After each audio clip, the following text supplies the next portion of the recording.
Marcus Thompson was not your ordinary man. Born and raised in a tiny, quiet town where dreams often stayed just that, dreams, he had managed to rise above the challenges life threw his way. From a young age, Marcus was fascinated by how things worked. He would spend hours tinkering with old radios, broken toys, and anything he could get his hands on, trying to figure out what made them tick. His teachers noticed his curiosity early on and encouraged him to aim high. And aim high he did. By the time Marcus graduated from high school, he had earned a scholarship to one of the best engineering schools in the country. It wasn't easy. Being one of the few black students in his program meant he often felt out of place. There were times when professors doubted his abilities, classmates questioned his presence, and even strangers assumed he didn't belong. But Marcus didn't let any of that stop him. He poured himself into his studies, working late nights in the lab and spending weekends perfecting designs for projects most people couldn't even understand. His hard work paid off when he graduated at the top of his class. After college, Marcus landed a job at Stellar Tech Innovations, a cutting-edge aerospace company worth nearly $900 million. The firm specialized in building satellites that helped predict weather patterns, improve communication systems, and even assist in disaster relief efforts around the world. At just 28 years old, Marcus became one of the youngest lead engineers in the company's history. His colleagues admired his ability to solve complex problems quickly, and his bosses trusted him to handle some of their most important projects. But success came with its own set of challenges. Marcus's job required him to travel frequently, sometimes hopping on planes multiple times a week. Between meetings with clients, conferences, and site visits, he barely had time to catch his breath. Still, he loved what he did. Every satellite launch felt like a personal victory, proof that his work mattered. On this particular day, Marcus was flying from Los Angeles to Washington, D.C. for a crucial presentation about a new satellite prototype. He had spent weeks preparing for it, and he knew this project could take his career and Stellar Tech to the next level. As Marcus stepped onto the plane, he carried more than just his laptop bag. He carried the weight of years of hard work, determination, and sacrifice. Little did he know, however, that this flight would be unlike any other. What should have been a routine trip turned into something far bigger, a moment that would test his character, challenge societal norms, and ultimately change the course of his life forever. The moment Marcus stepped onto the plane, he felt the familiar buzz of activity that came with air travel. Passengers shuffled down the narrow aisles, stowing their bags in overhead compartments and settling into their seats. Marcus moved toward his assigned spot in business class, a section reserved for those who either paid extra or, like him, traveled often enough to earn upgrades through loyalty programs. He slid into his seat by the window, appreciating the extra legroom after weeks of back-to-back flights. Pulling out his laptop, Marcus opened the design files for the satellite prototype he was presenting in Washington, D.C. His mind immediately shifted gears as he reviewed the intricate schematics, double-checking calculations, and making minor adjustments. The hum of the engines and the chatter of passengers faded into the background as he focused on his work. For Marcus, these quiet moments before takeoff were precious, a rare chance to concentrate without interruptions. But peace didn't last long. A tall man in a tailored suit approached Marcus's row, looking confused. "Excuse me," the man said, holding up his boarding pass. "This is my seat." Marcus glanced at the ticket politely and then showed his own. "I think you might be mistaken," Marcus replied calmly. "This is my assigned seat." Before the man could respond, Sarah Collins, the senior flight attendant overseeing the cabin, arrived. She was brisk and no-nonsense, her voice carrying an edge of authority. "Is there a problem here?" she asked, her eyes darting between Marcus and the other passenger. Without waiting for an explanation, she turned to Marcus. "Sir, are you sure this is your seat? This gentleman says it's his." Marcus nodded patiently. "Yes, Mom.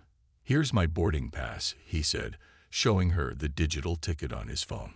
It clearly displayed his name, seat number, and class assignment. But instead of verifying the information, Sarah frowned. Her tone grew sharper. Are you certain you're in the right section? Business class is usually reserved for frequent travelers or those who've purchased premium tickets. The comment struck a nerve, though Marcus kept his expression neutral. He knew exactly what she was implying, that someone like him didn't belong in business class. It wasn't the first time he'd encountered such assumptions, but hearing them aloud still stung. Still, he chose not to argue. Instead, he repeated, "Ma'am, this is my seat. You can check with the gate agent if you need confirmation." Sarah hesitated, glancing at the other passenger, the man in the expensive suit, who now stood silently watching. Rather than resolving the issue, she seemed more determined to prove Marcus wrong. "Well, I'm going to have to ask you to move to economy until we sort this out," she said firmly, as if daring him to protest. Marcus sighed inwardly. He didn't want to cause a scene, especially since arguing wouldn't solve anything quickly. Reluctantly, he gathered his belongings and headed toward the economy section, leaving behind the comfortable seat he had rightfully paid for. As he squeezed into the cramped quarters near the back of the plane, he couldn't help but feel a mix of frustration and exhaustion. Why did situations like this always seem to find him?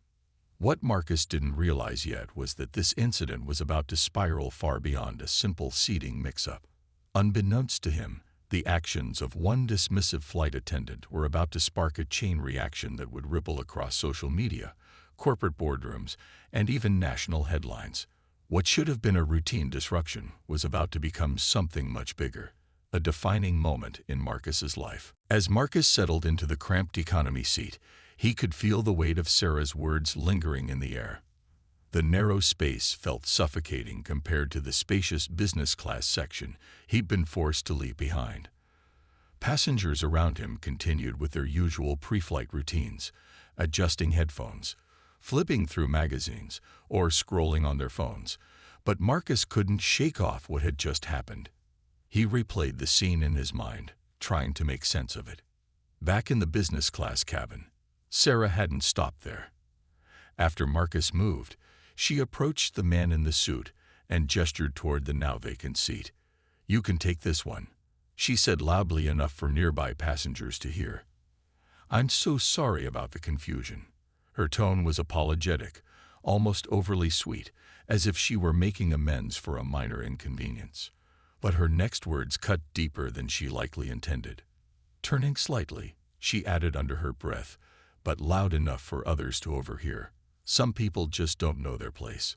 The comment spread like wildfire among the passengers seated nearby. A few gasped audibly, while others exchanged uncomfortable glances.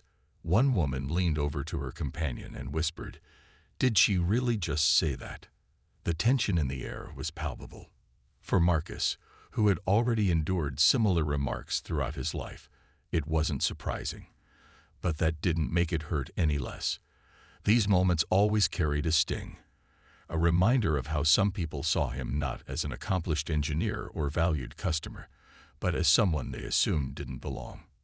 What made this situation even more infuriating was its sheer absurdity. Marcus had done nothing wrong. His ticket was valid, his credentials undeniable, and yet here he was, relegated to the back of the plane because of someone else's bias. As the flight attendants went about their duties, preparing the cabin for departure, Marcus opened his phone and began typing out a detailed account of what had happened. He snapped photos of his boarding pass, his StellarTech employee badge, and the email confirmation from the airline. If anyone doubted his story later, he wanted proof. Meanwhile, Sarah seemed oblivious to the growing unease around her. She walked up and down the aisle, handing out snacks and offering smiles to passengers, as though nothing unusual had occurred.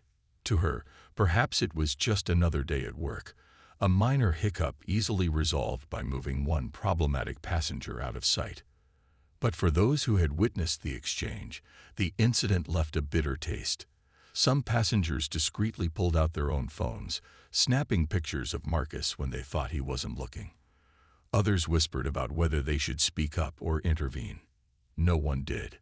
For Marcus, The hardest part wasn't the physical discomfort of sitting in economy. It was the emotional toll of being publicly humiliated. He knew that racism wasn't new. It lurked in subtle comments, dismissive gestures, and outright hostility. Yet each encounter chipped away at his patience and resilience. This time, however, something inside him shifted. Instead of letting anger consume him, he decided to channel it into action. As the plane taxied down the runway and lifted into the sky, Marcus stared out the tiny window, watching the world shrink below him. He realized this moment could either break him or become an opportunity to shine a light on a much larger issue. Little did Marcus know, the photos and notes he was compiling would soon ignite a firestorm far beyond the confines of the airplane. What started as a personal affront would grow into a national conversation about respect, privilege, and accountability. And Sarah's careless remark, "Some people just don't know their place," would come back to haunt not only her, but also the entire system that allowed such attitudes to persist unchecked. Once the plane touched down in Washington, D.C., Marcus felt a mix of exhaustion and determination. He had spent most of the flight replaying the incident in his mind, trying to decide what to do next. The injustice of it all gnawed at him. As he walked off the plane, he knew one thing for sure: staying silent wasn't an option. This wasn't just about him.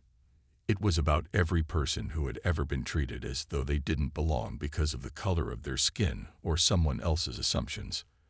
That evening, after checking into his hotel, Marcus sat down with his laptop and began crafting a post. He wrote clearly and honestly, detailing everything that had happened, from the initial seating confusion to Sarah's dismissive attitude and the humiliating comments she made within earshot of other passengers. He included screenshots of his boarding pass, his employee badge from Tech Innovations, and even the email confirmation from the airline. To ensure his story was balanced, he avoided using inflammatory language, focusing instead on facts. But the raw emotion behind his words was undeniable. Before hitting post, Marcus hesitated. Sharing something so personal online always carried risks. People could criticize him, dismiss his experience, or worse, attack him for speaking out. Still, he reminded himself why he was doing this. It wasn't just about seeking justice for himself. It was about shedding light on a pervasive issue that needed to be addressed. Taking a deep breath, he clicked share. Within minutes, the post started gaining traction. Friends and colleagues were among the first to comment, expressing outrage and support.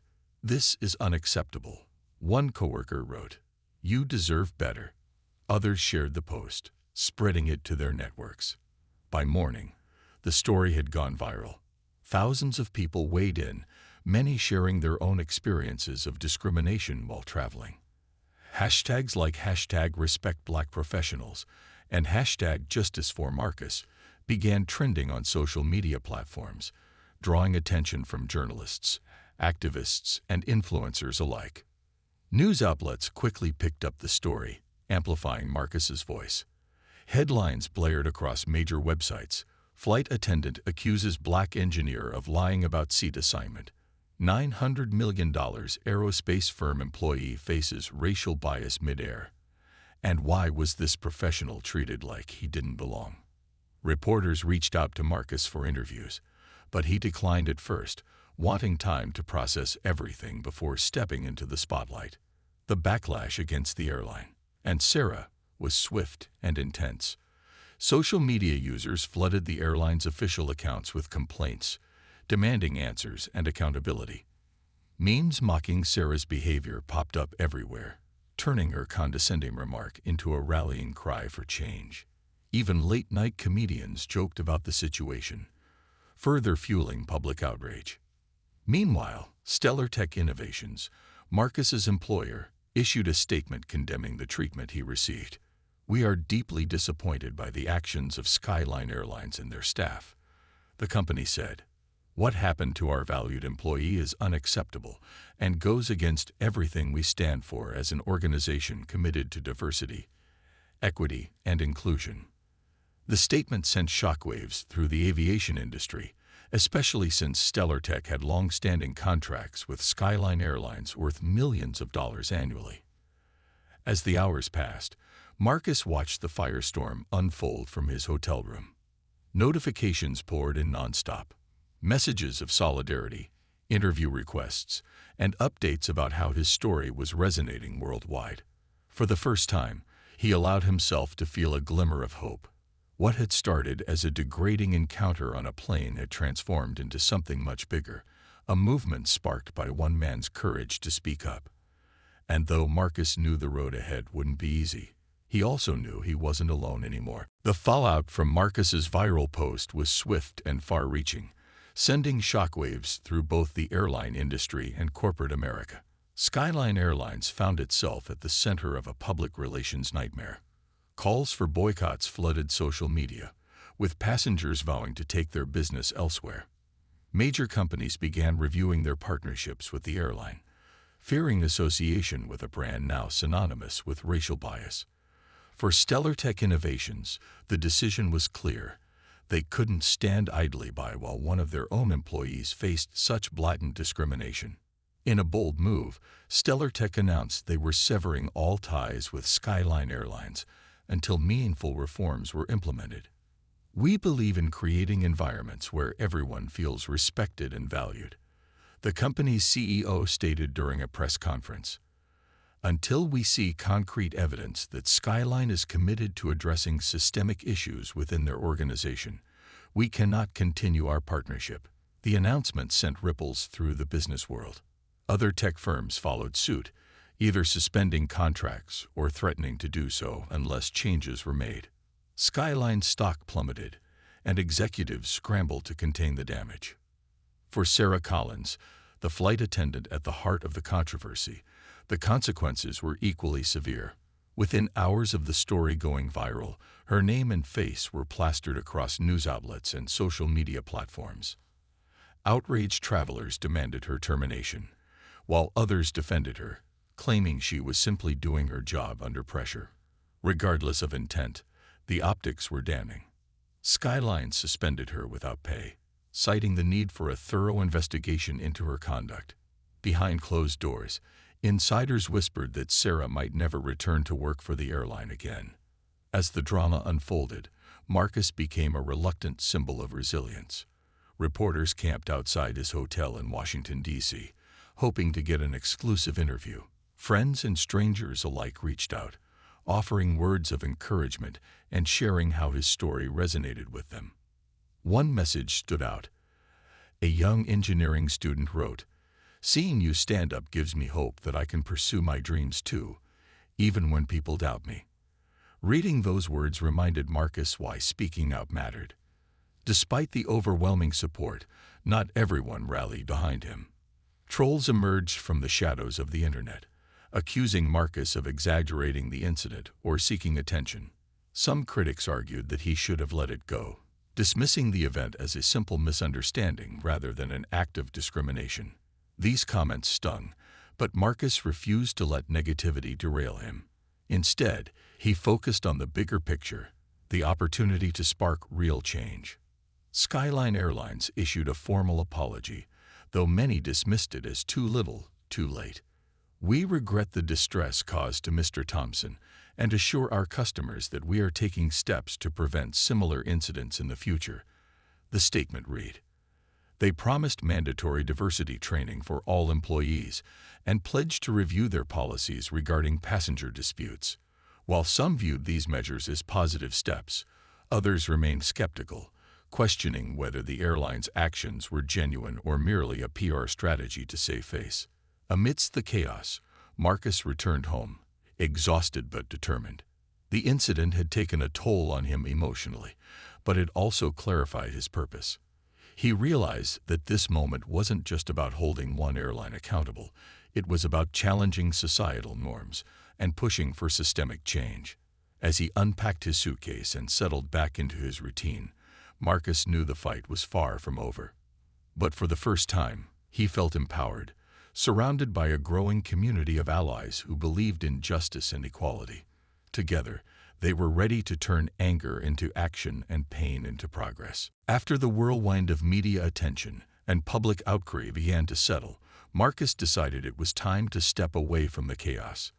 He needed space to process everything that had happened and figure out his next steps. Returning to his childhood home felt like the right choice, a place where he could reconnect with family, reflect on his journey, and recharge. The quiet streets and familiar faces of his hometown offered a comforting contrast to the noise of the past few days. His parents greeted him with open arms, their pride in his accomplishments evident despite the heaviness of recent events. Over home-cooked meals, they talked about how far he'd come, the challenges he'd overcome, the dreams he'd chased, and the barriers he'd broken along the way. His mother reminded him of the little boy who used to take apart radios just to see how they worked. "You've always been someone who finds solutions," she said softly. "Maybe this is another problem you're meant to solve." Marcus spent hours walking through the neighborhood, thinking deeply about what he wanted to do next. He knew the incident on the plane wasn't just about him. It represented a larger issue that countless others faced daily. Friends called and texted, sharing stories of their own experiences with discrimination while traveling. A former classmate recounted being mistaken for airport staff despite wearing business attire. Another friend described being questioned repeatedly by security simply because of the color of her skin.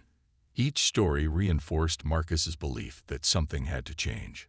During one of these reflective walks, Marcus received a call from an old mentor, Dr. Evelyn Carter, a retired aerospace engineer who had once encouraged him to pursue his dreams. Her voice was warm but firm as she cut straight to the point. "Marcus, you have a platform now," she said. "People are listening. What are you going to do with it?" Her words struck a chord. For the first time, Marcus allowed himself to consider the possibility of using his experience not just to heal personally, but to advocate for systemic change. Inspired, Marcus reached out to civil rights organizations and advocacy groups, eager to learn more about how he could contribute. He met with leaders who specialized in combating racial profiling and discrimination in public spaces. They shared strategies for raising awareness, influencing policy, and holding institutions accountable.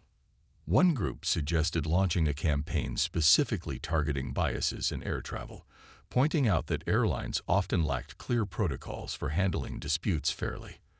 Another recommended partnering with lawmakers to push for legislation protecting passengers' rights. As Marcus dove deeper into research and conversations, he realized how much work lay ahead, but also how much potential there was for impact. He envisioned creating resources to help travelers navigate similar situations, such as guides on knowing your rights and documenting incidents effectively. He dreamed of collaborating with companies like StellarTech to develop diversity training programs tailored to industries reliant on frequent travel.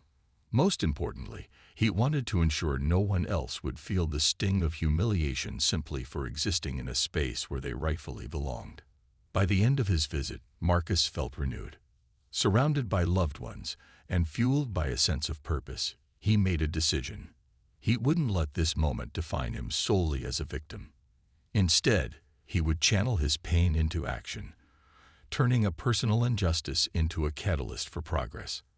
As he packed his bags to return to work, Marcus carried with him not only memories of home, but also a clear vision of the future he hoped to build, one where respect and dignity were non-negotiable, no matter where life took you. Marcus wasted no time turning his vision into action.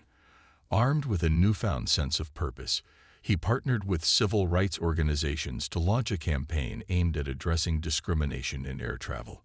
The initiative, called Fly with Dignity, sought to educate travelers about their rights, hold airlines accountable for biased practices, and push for systemic change across the industry.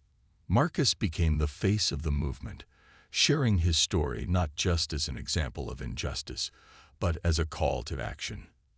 One of the first major milestones came when Marcus was invited to testify before Congress. Standing at the podium, he spoke with clarity and conviction, his voice steady despite the weight of the moment. "Discrimination doesn't always look like hate," he began. "Sometimes it's subtle, a dismissive tone, a skeptical glance, or an assumption that someone doesn't belong. But its impact is anything but small. He described the incident on the plane in detail, emphasizing how quickly a routine trip could escalate into a dehumanizing experience. His testimony resonated deeply, moving even seasoned lawmakers who had heard countless stories of inequality. The hearing sparked widespread discussion, leading to the introduction of proposed legislation dubbed the Marcus Thompson Act. The bill aimed to strengthen protections against racial profiling in public spaces, particularly within the aviation industry. It called for mandatory bias training for airline staff, clearer guidelines for handling passenger disputes, and stricter consequences for discriminatory behavior. Lawmakers praised Marcus for his courage, crediting him with bringing attention to an issue long overlooked. Back at StellarTech Innovations, Marcus worked closely with leadership to create diversity training programs tailored to employees in industries requiring frequent travel. These workshops went beyond surface-level discussions of inclusion. They addressed microaggressions, unconscious biases, and the importance of treating every individual with respect. Employees learned practical strategies for navigating uncomfortable situations, whether as victims, bystanders, or allies. The program was so successful that other companies began reaching out, asking if they could implement similar initiatives. Meanwhile, social media continued to amplify Marcus's message. Travelers from around the world shared their own experiences using hashtags like #FlyWithDignity and #NoTovias. Some recounted moments of humiliation, while others expressed gratitude for finally seeing these issues brought to light. Influencers and activists joined the conversation, urging followers to demand better treatment from airlines. Even celebrities weighed in, pledging support and encouraging fans to sign petitions supporting the Marcus Thompson Act. Skyline Airlines, eager to repair its tarnished reputation, announced sweeping reforms. They introduced new policies ensuring fairer resolution of seating disputes, implemented anonymous reporting systems for passengers who experienced discrimination, and hired external consultants to oversee their diversity efforts. While some critics dismissed these changes as performative, Marcus acknowledged them as a step in the right direction, albeit one that required vigilance to ensure accountability. As the months passed, Marcus traveled extensively, speaking at conferences, universities, and community events. Each appearance reinforced his belief in the power of storytelling to inspire change. He met people from all walks of life, students dreaming of careers in STEM, parents hoping for a better future for their children, and professionals determined to break down barriers in their fields. Their stories fueled his determination to keep pushing forward. Through it all, Marcus remained grounded, leaning on his family, friends, and mentors for support. He knew the fight wasn't over, but he also recognized how far they'd come. What started as a single act of humiliation had grown into a movement uniting thousands in pursuit of justice. For Marcus, this wasn't just about fixing a broken system. It was about building a world where everyone could take to the skies without fear of judgment or disrespect. And he was only getting started. Months after the incident that changed his life, Marcus found himself standing on a grand stage at a prestigious awards gala in New York City. The room was filled with influential figures from various industries: tech innovators, civil rights leaders, politicians, and celebrities, all gathered to celebrate individuals making a difference in the world. As the host announced his name, the crowd erupted into applause, rising to their feet in a standing ovation. It was a moment of triumph, not just for Marcus, but for everyone who had stood by him and supported the cause he championed. Accepting the award, Marcus took a deep breath, his heart swelling with gratitude. He began by thanking those who had inspired him along the way: his parents, his mentors, his colleagues at StellarTech, and the countless strangers who had shared their stories of resilience and courage. "This isn't my victory," he said humbly. "It belongs to every person who has ever been told they don't belong, yet refused to let someone else's bias define them." He went on to reflect on how far they'd come since that fateful flight. Airlines across the country had adopted stricter anti-discrimination policies, spurred by both public pressure and legislative action. The Marcus Thompson Act had gained bipartisan support and was well on its way to becoming law. Diversity training programs modeled after Stellartech's initiative were now being implemented by companies worldwide.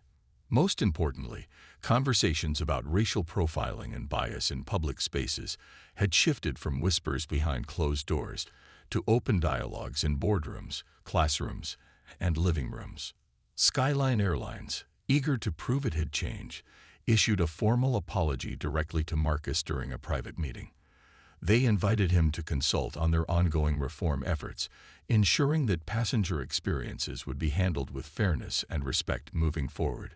Sarah Collins, the flight attendant whose actions sparked the controversy, quietly resigned from her position, citing personal reasons. While some argued she should have faced harsher consequences, Marcus chose to focus on the bigger picture. For him, true justice wasn't about punishment, it was about progress. As Marcus looked out at the audience, he saw faces of all races, ages, and backgrounds united by a shared commitment to equality. Among them were young students aspiring to careers in STEM fields, many of whom approached him after the ceremony to express their admiration.